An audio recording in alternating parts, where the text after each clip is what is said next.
Bismillahirrahmanirrahim. Assalamu alaikum, respected teachers and my dear students. Through today's video, I want to answer an important question about the usage of idioms in English language. First of all, we need to understand, are you familiar with this term? Are you familiar with the usage of idioms? Do you know what are idioms? Let's get started and I will be answering your queries regarding the usage of idioms in English language and I will also explain what do they mean. Let's look at the definition of idiom.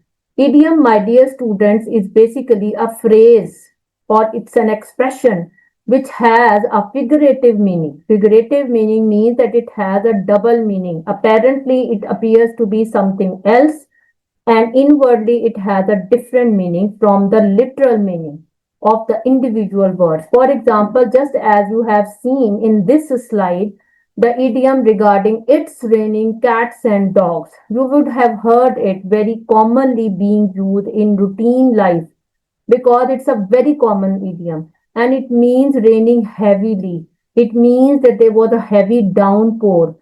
So apparently cats and dogs does not have any relation with heavy raining, but the literal meaning and the implicit meanings are totally different in idiomatic expressions. So I hope the meaning of idioms language in our English language is clear to you. Now the next question arises as to where are idioms used.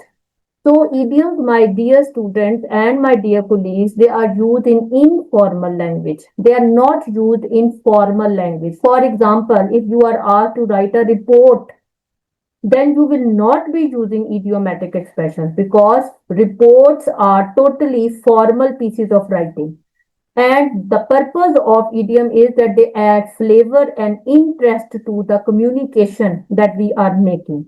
They are often used in casual conversations with friends, with family, and with colleagues. Obviously, we are not native speakers of English and we do not use idioms as commonly as the native speakers of English will do.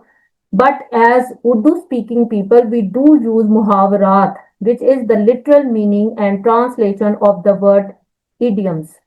So they are used in everyday language to convey common experiences, emotions, or situations, and we have to use them when we will be using informal language. But where are we supposed to use them, in which types of writing, that I will explain a little later. So why are we supposed to use idioms? Because I have just informed you that they add flavor to the language.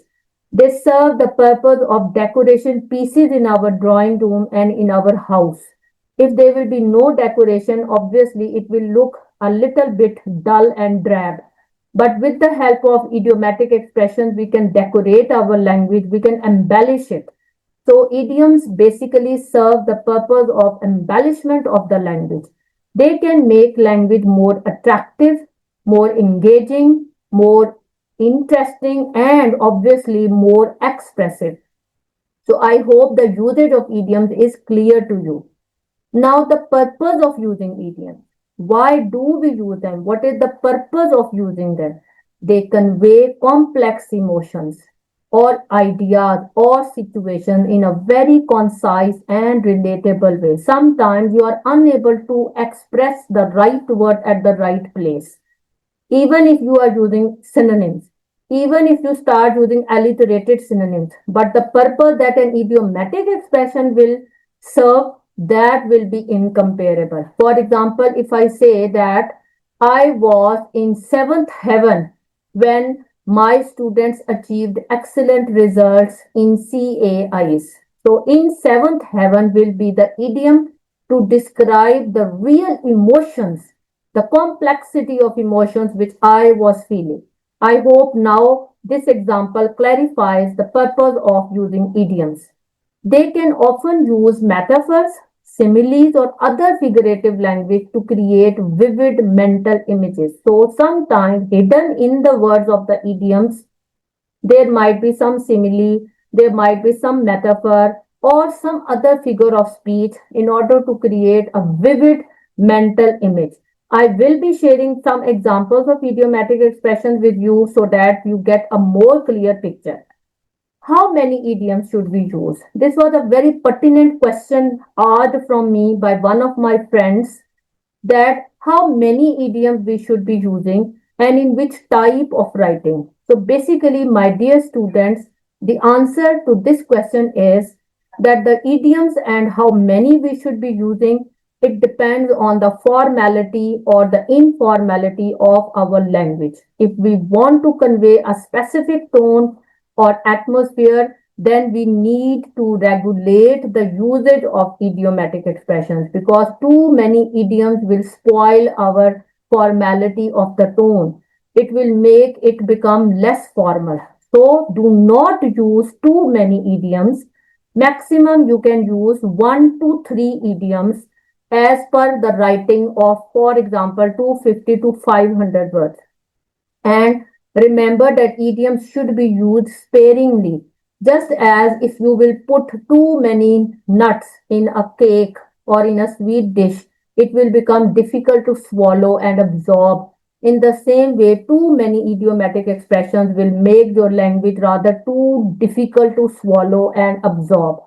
Therefore, minimize the usage of idioms. Use them only where you think the right purpose can be achieved, where you want to express your emotions more effectively, but they should be used sparingly. Now, some of the examples of idioms are in front of you. For example, burning the midnight oil. During exams, many students burn the midnight oil. It means that they awake themselves throughout the night. They work hard during the day, and at the same time, some people stay awake and work even at night.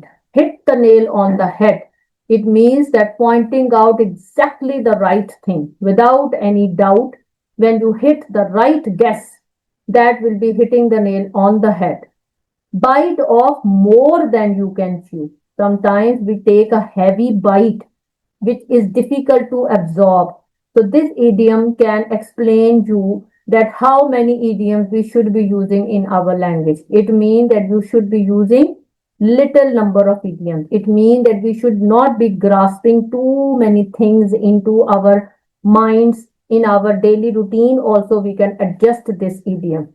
Barking dogs seldom bite. It means that those people who make too much noise, they are inwardly very soft and they are not as dangerous as they appear to be. So this is how the literal meaning and the real meaning or the hidden meaning of the idioms is different from each other.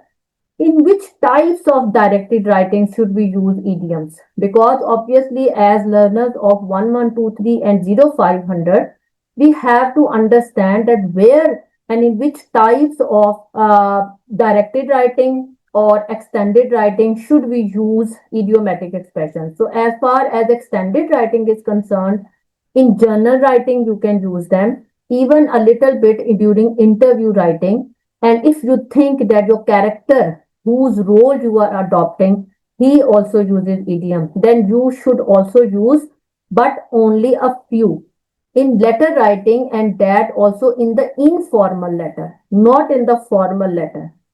And email writing also, if it is informal email writing, for example, if you are writing an email to your friend or cousin, over there you can use 2 to 3 idioms, and it depends upon the informal context. If the text is informal, if the tone is informal, then you should be using the idiomatic expressions. Otherwise, you should be avoiding them, because report writing, formal communications, formal letters, there is no space for idiomatic expressions in those types. So the most important tip which I want to share at the end of the video is, which is going to be related to all the techniques of language. Never overdo a technique. I repeatedly say this in my classes also, that sometimes verbose vocabulary can help. Instead of helping it, it can become a hurdle in the achievement of A star. So too much difficult vocabulary, too many idioms, too many techniques, they can be, you can say, dangerous for you. They can be disadvantageous for you. So, my dear students, that advice is never overdo a technique, use idioms but sparingly. Thank you. Allah Hafiz.